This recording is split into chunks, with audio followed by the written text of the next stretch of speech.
there are actually classifications of the agribusiness products. Merong fresh, as well as we see in the market, fresh as it is, which are being sold in the market. Wala siyang other value-adding activities na nagawa as is siya na ibinebenta sa market. Or you also have the semi-processed agribusiness products. As what we have discussed, it may either be the first level, the second level, the third level, or the fourth level of processing. And then, of course, you have the finished products, which are actually the final products which are useful to the consumers. When we talk about your fresh agricultural products, they are just cleaned, or it may be sorted or graded according to their standard, which depends on the desires of the buyers in the market. Kaya when the farmers will bring their produce in the market, pagkatingin ng disposer, sasabihin niya, oh, class A yan, class B yan. No? The valuation, the judgment that they would use to identify yung produce is the appearance. Okay? Pagkatingin niya, sasabihin niya, ay, ano ito, first class ito, ay ito, second class yan. Ay yan, class C yan, kaya cheaper yung cost. And then you also have yung semi-processed products, as we have mentioned, that these products may either be, when they are semi-processed, they're actually to be used by other firms or other industries for their final products. Say, for example, you have leather, you also have yung sa abaca, which are semi-processed. And then eventually, they would be used as an input in the production of the final product. So you have in here some examples: raw sugar, you have crude coconut oil for desiccated coconut maybe, or for oil refining, okay, mga handmade paper for box making, etc., which are useful to other industries or other businesses. And finally, as I have mentioned a while back, these finished products are actually final products which are already useful to the end users or to the buyers. We have to understand, of course, the characteristics of agribusiness products, which are agriculture and agriculture-based, which could be affected by external forces. There are the biological or the natural characteristics, which you could notice, which are still the basis, no, yung mga buyers to evaluate yung class ng mga commodity. So it may include even the perishability or the inconsistency, and of course the seasonality and the bulkness of the bulkness of the agricultural commodity. So the characteristics of agribusiness products are actually agriculture-based or agricultural in nature, which could be affected by these external forces, and they are produced by season. Kasi for example, ano ba yung mga in-season na fruits ngayon? Sige nga, if you know your seasons or the seasonality of your fruits. Sige nga. Rambutan. Rambutan, di ba? Ngayon, naglalabasan niya. You are correct with that. When we visited Ifugao State University, actually they have some produce of that rambutan, and hindi lahat ay hinog dahil nagsisimula pa lang. Correct. Okay? Rambutan, what else? Ano pa yung mga in-season na fruits Mango, ma'am. ngayon? Do we have mangoes now? Ma'am, no, it's summer. No, ma'am. Summer, di ba? May, June, ganyan, yung harvest natin ng mangoes. What else? Ano pa yung in-season na fruits and vegetables? For vegetables, whole year round, yung production natin, ano? But how about fruits? Ma'am, Star Apple. Dapat, star apple tata? Ma'am, wala rin po. Summer din po yun. Ma'am, salamagi Oo. pwede. Ay, hindi pala. Yan. Salamagi ngayon is fruit bearing na siya, ready for Oo, yes, ma'am. maturing. Ma'am, bayabas. Parang paubos ng ating mga guavas. I think yung mango, guava are all the same in season. Yeah. So, at least you were able to identify ano yung seasonality and the bulkness, yung production ng mga agribusiness commodities na ito or mga agricultural commodities na ito. And there are actually classification of marketing activities. No, kung nata yung nga classification, mabalin tayo nga i-group dagi dyanay marketing activities into three. One is, jay ko nata yung nga transactional. Transaction because transaction is taking place, no? At the iti exchange activities.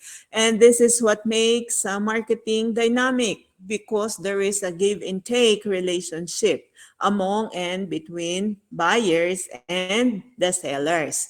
You now, some of you are coming to school, nawawala yung pera mo dahil risk.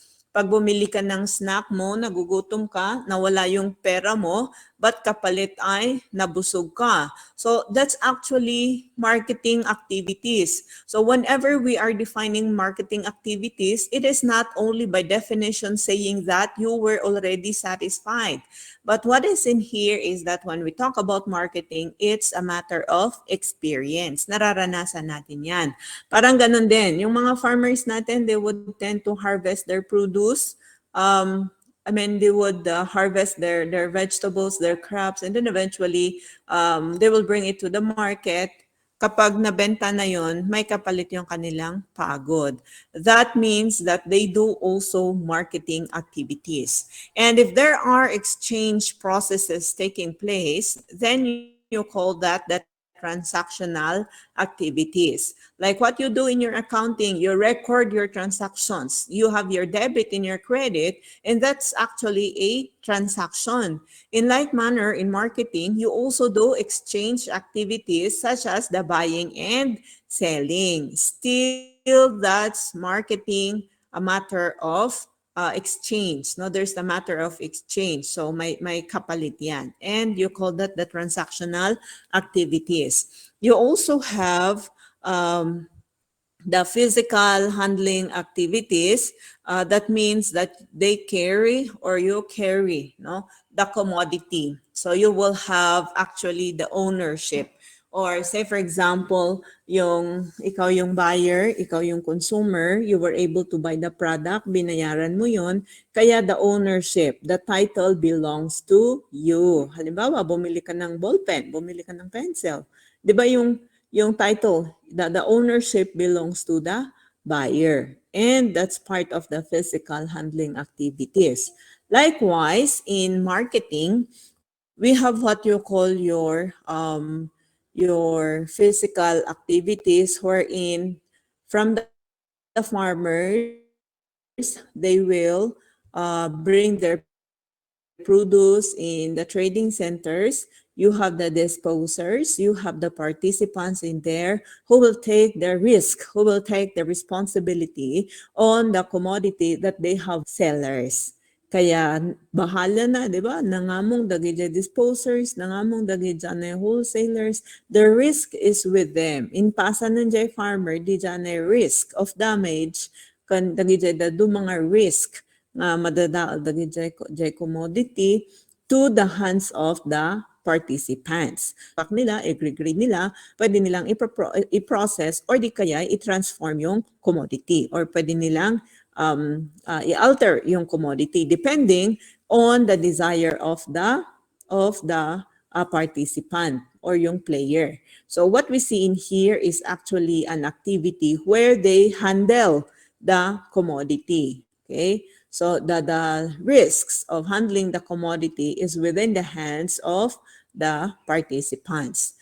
The third activity or the classification of marketing activity is what you call the facilitating activities. So you have in here mga financial institutions. They're outside, they are outside the farmers' activities, yet they provide support to the facilitation. I-facilitate da di dyan ang movement the commodity, i-facilitate da by providing capital and other provisions of the support services. You also have the marketing information dissemination such as yung mga marketing informations on price. So, mano ti presyon ti repolyo tata, mano ti presyon ti umbok tata, mano ti presyon iti cucumber. Those are actually part of the market information. You also have in here, no, yung volume, you also have in here kung nasaan yung mga buyers. So they would say, ay, yung mga buyers natin nasa Divisoria, mga buyers natin nasa Pampanga. These are actually feedbacks or mga marketing informations which gives idea to our farmers kung saan napupunta yung kanilang mga produce. So generally, they actually help in the facilitation of the disposal of the commodity. And then we have in here the marketing system. By the way, if you have some questions, you may just raise them up while we are discussing. Okay. So again, we look at the marketing system key players. One in here is you have the input subsystem, you have the farm or the production, you have processing, and the agro services sectors. The marketing sector actually links the different sectors, which includes yung mga intermediaries natin. They actually play their own role. Say for example, you have yung assemblers, wholesalers, retailers, agents, and brokers. They have their own role to play. They have their own function to deliver in the marketing system. Halimbawa, anyone among you who knows a assembler? Dati mo yung assembler? Ba? Some of you who are delivering, no? Your produce at the trading center, you're familiar with the assemblers. Tera mi din ti assembler kat i-collect da nga, dagi dyanay harvest ti farmers and then i-consolidate da. Ang tawag natin sa kanila ay mga assemblers. Okay? Halimbawa, no, dati apan ija ilili or ija community nga dati kapiyo or ono nga na jay kape, titawag kanya dakat they are assemblers. Tata, adamat ti another intermediary in the market, you have the wholesalers. Dagitoy wholesalers, ti characteristic dakat they actually buy in bulk. Sagaado ti gatangan da, tonelada, mabalin nga to ni tonelada ti gatangan da, iso nga gatangan da at a lower price, diba? And then eventually, i-distribute na matlaang i-bulk break nga kunada. So they handle the products in bulk and sell it to their fellow wholesalers or to processors or to retailers, okay? And that they operate between farmers and consumers. So you will see in here that still they are part of the intermediaries. And then you also have in here, no, yung requisites for a sustainable wholesaling operations, they have to have a substantial working capital. Masapul nga ada iti puunan da, no, mapanda ag negosyo, okay? And then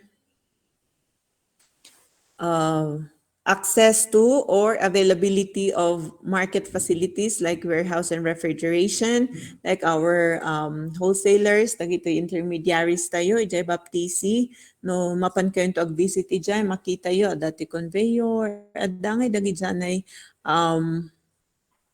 adangay dagi dyanay machines, dagi dyanay equipments, facilities nga mausar ijay, nga mabalin mat nga makiusar dagi dyanay wholesalers. And then the communication and transportation vehicles, kat kanyada or i-handle da, bayadan da, and then the ability to conduct market research and market intelligence activities. Ibig sabihin, dagito da nga wholesalers, amo damot na ang noay na, dagi dyanay, ayan iti market. Ay nati ayan iti gumatang dagito da lako da. Okay? You also have the retailers, ano, they deal directly to or with the end users. Usually, dagitoy the retailers, isuda ngay dagi dyanay ada iti direct nga touch or direct connections with isuda actually ti last nga ada dyanay ayan ti chain who has a direct relationship or direct contact with dagi dyanay end users or dagi dyanay consumers. In that they are actually, no, dagitoy the retailers are actually the partners of the wholesalers. They have their own outlets, di ba? Dati Stolsta, dati Pagatangan. And they actually bulk break. Dagi dyanay by volume nga gatangan dakat from the wholesalers, ikilo-kilo da. Say for example, Jay Bagas, hangkamot as a student, you cannot buy one kavan of rice, not unless you desire to, kunadado tibisitam. For example, as students, you would just buy 1 kilo, 2 kilos, 3 kilos, 4 kilos, or 5 kilos na rice. The job of the retailer is to break this bulk, di ba? So, ay sagsagabasit datap no agbalin nga ano ang tawag nito agfit ijan requirement iti maysa nga estudyante. Handa nga ila kung per kaban or in 25 kilos, rather they will make sina-sina of it, di ba? 1 kilo, 2 kilos, 3 kilos, okay? And the good thing with retailers is that they actually carry an assortment of different products and they actually stock it in small quantities. Unlike yung mga wholesalers, bulkers talaga ang mga yun, ano? They will buy in bulk and they will store in bulk. But what is in here with the retailers is the opposite. And then you also have agents and brokers. Some of you are whose parents are farmers and you're familiar with dagiti ay ahente, di ba? Agbirok da lang ti buyer, ag-commission da, agpatong da, or dagiti ay broker, agpatong da. Awan iti dadu mga aramiden da, no di kat agbirok lang iti buyer. Dagiti ay gumatang, kadagiti ay natang. But what is in here is they actually put commission. Ag-commission da ngay. Okay? Ada iti ipatong da basit o di kaya'y ada ti agreement da with the janay seller. And then comes next will be the marketing function. So they do negotiation, tawar, diba? We do that in the market. I don't know if some of you have tried haggling in the market. I as one, I do that. Manang manuday to, mabalin ba nga kastoy, numadin na kat, manang no kastoy nga. You see, you haggle in the market. But what is in here is when you do negotiation as among the marketing functions, then the transfer, no, it facilitates the agreement between the seller and the buyer. Diba? Ipapatim jay kayat mo, ipapatim jay seller jay kayat na, and then eventually you come up with a common agreement na, okay, garod. Okay, bibigay ka rin. And then you also have yung assembly, which accumulates the produce of many small farmers to attain desired volume. As I was explaining a while back, diba? Sometimes they go house to house, they go to the community, they actually consolidate their job, their main job. The main job of assemblers are to consolidate. And then you also have the grading, no, which is done to standardize the measurements according to the requirement of the market. You also have the storage, processing, or packing, or packaging. That is to help prolong the shelf life of the commodity and to protect the commodity itself. And then you also have financing and risk-taking or risk-bearing.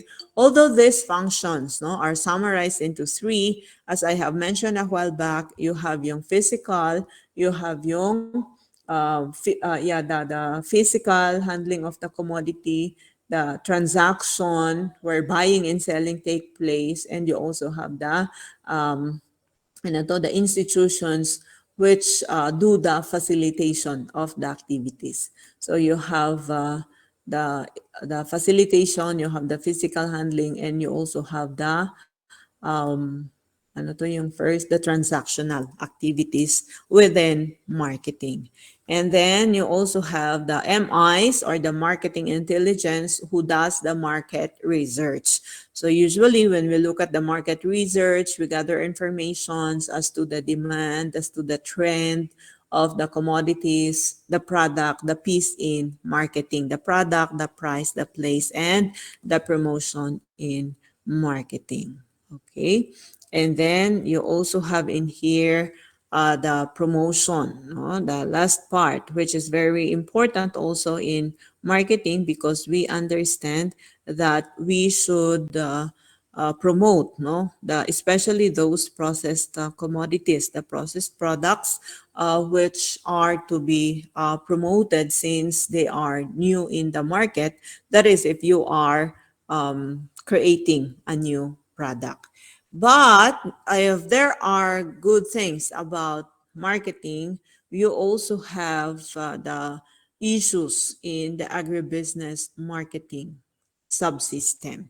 And this includes yung inefficiency, kakulangan, okay, ng produkto na available sa market. So you will see in here that sometimes nagkakaroon tayo ng lack of supply and that you will not able to respond to the needs of the respond to the needs of the um, market. Okay, bakit? Dahil kulang yung produce. Or it may be because of the nature of the agricultural products, they are very perishable, kunatayo. In that if it would be a longer distance, um, then you should be um, protecting the commodities para ma-preserve siya, something like this. And then you also have in here yung distance no from the farm to market, okay? And this is always an issue. This is always a problem. Why? Because the longer the distance, then of course the higher the cost of the transportation, and then the farther the distance, malaki yung chance na ma-damage yung mga agricultural produce. And then second, among the issues in the agribusiness marketing system is the dependence on middlemen. Nagpaiso ito, you know why? Yung mga farmers natin, they don't have their own direct market, isn't it? So umaasa na lang sila sa mga middlemen, sa mga intermediaries, sa mga disposers, sa mga wholesalers, sa mga retailers. This really happens and these are among the issues. Bakit? Kaya nagsasabi sila na, ay, kaya pala ganito, ganyan dahil yung ano to, yung ang mahal-mahal ng bilihin dahil dumaan siya sa nagpatong si disposer, nagpatong si wholesaler, tapos nagpatong ulit si retailers. Kaya ang kawawa si consumer, diba? So what you will see in here is the role, although we say that they are necessary evils in the chain. Hindi natin pwedeng sabihin na, oh, tanggalin na natin yan. Not unless the farmers will organize themselves and they will have power, sana, to market their own commodity. And then, on the farmers level, ang laging problema ng ating mga farmers ay mababa yung presyo ng kanilang commodity, mataas naman yung cost ng kanilang inputs. So that's a problem. And then sasabihin nila walang bibili. Kaya tendency is itapon na lang natin. So why not resort to processing, ano? And then another problem with them is yung farm to market roads, no? Yung infrastructure, yung iba passwalk, yung iba tire path. Okay, ang connection from the road to the market. And of course, yung mga farmers natin, updated sila with regards to the marketing information. Yung binabanggit ko kanina, ano ba yung kailangang produkto sa market? Magkano ba? Paano i-promote? Nasaan ba? These informations are actually yung mga farmers natin are left behind. Nakarinig sila ng presyo sa radyo, mataas, nag-harvest agad. Pagdating doon sa trading center, naku, bagsak pala yung presyo dahil nagkaroon ng oversupply. And then you also have on the traders level, irregular din yung volume ng produce ng mga farmers. So that's an issue, that's a problem. At the same time, yung infrastructure pa rin, di ba? Makita nyo mga kasada, lubak-lubak, parang sungkaan, ganyan. Oh, and that causes actually yung mga traffic, mga ganyan, that causes actually the delay in the transport of the commodity. And of course, yung competition. Okay? Dahil maraming mga traders, kaya sa atin, mga suki-suki system na lang. And finally, to the consumers, mataas yung price ng agricultural produce, kaya minsan instead na bibili ka, agkud-kud kan, gumatang ka na lang iti, dilata. Bakit? Yung mga agricultural commodities are actually expensive. Okay, mahal siya kung mahal. Pero pag mura naman, ay binabasura na dahil mura nga. And the variability in quality of agricultural products in the market are among the concerns of the consumers. You have in here the strategies for agribusiness products. Now, there are three types of agribusiness products, as we have mentioned. You have your fresh, you have your semi-processed, and you also have the processed products. So, what are the strategies that we're looking for in here? The product itself, the commodity itself, yung price, yung distribution, and the promotion, which are what you call your marketing mix. Let me repeat. The marketing mix that we're talking about in here are yung 4 piece, although meron pang another piece, no? May dagdag pa yan. But mainly, we are looking at the marketing mix. One is the product strategies. So what or how to sell a quality produce. Yun yung concern natin. It's the product itself. So are there some value-adding activities which has been done to the commodity? Okay. A good product in itself sells and increases competitiveness in the market. That's according to Philip Kotler. So sometimes the marketers would do grading, they repack, no, they put it in a proper packaging, a very good packaging, etc. Number two, you have the pricing strategy. So since agricultural products are homogeneous in nature, so they just go with the prevailing price in the market. Yeah, minsan ang nagde-dictate actually ng price sa market are the disposers, di ba? Magkano ang bigay? Magkano ito? So they set actually the farm gate price for our farmers.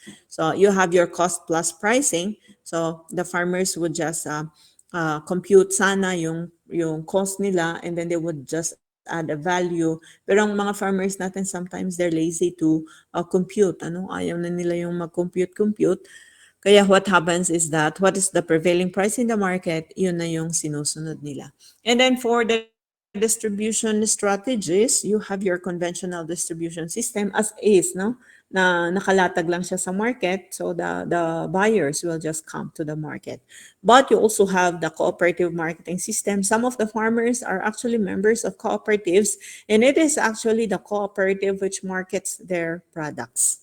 And then you also have the export and domestic marketing through contract growing. May mga organizations, may mga associations who are in contract with cooperatives or individuals uh, to supply, to provide, no, the inputs for this organization, and they are bounded by a contract. And you also have the direct and indirect marketing by commercial form. So it depends. As to the distribution strategies, you can see, you could just imagine how our small farmers produce their commodities, and then eventually traders comes in, and from traders it will be sold to the consumer market, or it could go to the business market. What you see in here is that small farms selling to both businesses and consumer markets through the presence of the traders. You also have another strategy in here, yung binabanggit ko sa cooperative marketing system. You have the small farmers, they're members of the organization, and then the cooperative will be the one to dispose the commodity of the farmers. Another in here in the domestic or the index in the export marketing, you will see in here that you have the small farmers, and then to the business markets, from the business markets to the export markets, and then from the business market to the domestic consumers. So they're catering both to the domestic and to the international market. I think I have made mention before that we have some agricultural commodities which are being brought into another countries. Like for example, the banana shipped to Japan, no, mga cottons natin to the US. Okay, so we are actually serving an international market.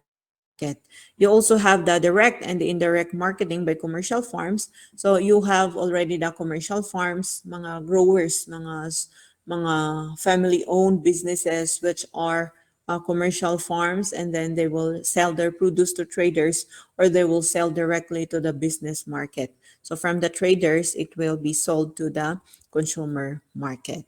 And of course, for the export and domestic marketing by commercial farms, still you have the commercial farm. They will sell the produce to the local traders, and from the local traders to the business market or to the consumer markets. You also have the commercial farm directly exporting their commodities into the international market. So for the fourth P on the promotion strategies, so farm products, you remember this? Farm products are rarely promoted due to very little differentiation, or they are not actually branded. You will see when you go to the market, nakalabos lagi dyan ay commodities, lagi dyan ay products. But it entails additional cost to farmers when they will do advertisement of their products. And they could also promote through trade fairs, business, and farmers fora. So in other countries, actually, the producers or associations collectively finance generic advertising for their produce. That is in the case of if they are members of an association or organization. How about for the case of the semi-processed and processed products? So what they do in here is to do innovation, diba? Is semi-processed nila. Still, they will do branding, packaging, labeling, and they actually level of the product mix. So in the product mix, they have actually variations, mga assortments of the various kinds of products, but they use the agricultural commodities which are semi-processed. As to the pricing strategy for the processed products, of course, we consider the demand of the product, of course, the cost in the production, and then we look at also competition. So we consider the market prices. It is cost-oriented pricing, so they give markup, and then it is demand-oriented. It is based on demand, and of course, based on competition. As to the distribution strategy for semi-processed and processed products, we serve both local, the institutional or organizational, as well as the consumer markets. You also have direct or indirect distribution, and the promotion strategies is still the same. Mga trade fairs, export promotion, or mga media promotion. How about for promotion strategies on the possible contribution of government? Pwede yan, they could establish a distribution center like what the Department of Agriculture is doing. They're actually having their kadiwa. Okay? They distribute the vegetables of the farmers through the cold chain. Nakakabili dyan nag-itivan, and then ipanda ka dyan places of where the target markets are. And then they do promotion of fresh farm products by institutional advertisement also, or even by word of mouth. And then they could provide relevant market information and opportunities on farm products. This is what the Department of Agriculture is doing.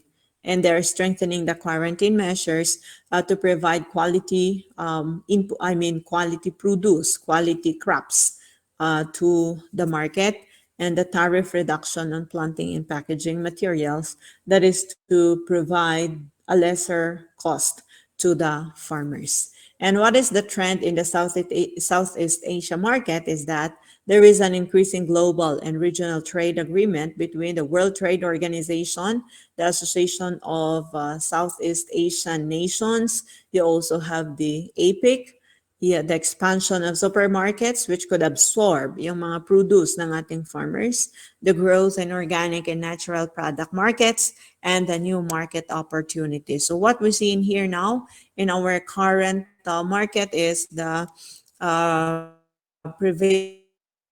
prevalence of at least itong mga supermarkets who would be absorbing yung mga paninda or yung mga commodities na ito, mga agricultural produce ng ating mga farmers. Okay? And then what else in here? Yeah, I think that's all for our discussion this morning. So what is the good thing with the marketing subsystem is that it helps actually, sell out the produce, the agricultural commodities or the produce of our farmers, that in return they would be generating an income. They would be providing jobs to those ones whom yung mga dagide por diada, okay? It contributes economically, to the community because it provides employment. Okay, so this morning I have discussed with you, I have defined with you what is marketing and the marketing subsystem. what are the functions or the classifications of the agribusiness subsystem. And then you also have the functions of the marketing subsystem, and then the issues on the various point of views, like on the farmers, on the traders level, and the consumers level, as well as the opportunity for the marketing of agricultural commodities. Okay, so I'm ending the lecture in here. Do you have any questions?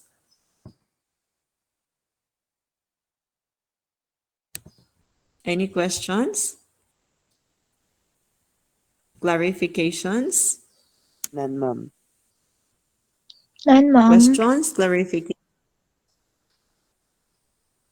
Okay, so if you don't have questions, then we call it a day. I would like to thank everyone for paying the price of joining our class. By the way, on Wednesday, I'll be on a training. So let me see if I could post some activities for you to comply. I'll be having my agribusiness masterclass from Wednesday until Friday. So ahead of time, I'm informing you that I hope to give you feedback on your grades for the midterm. You please give me time until Saturday this week, and then we will not meet on Wednesday because I will be having my agribusiness masterclass. I hope this is clear to everyone. So thank you for joining our class. Be safe and God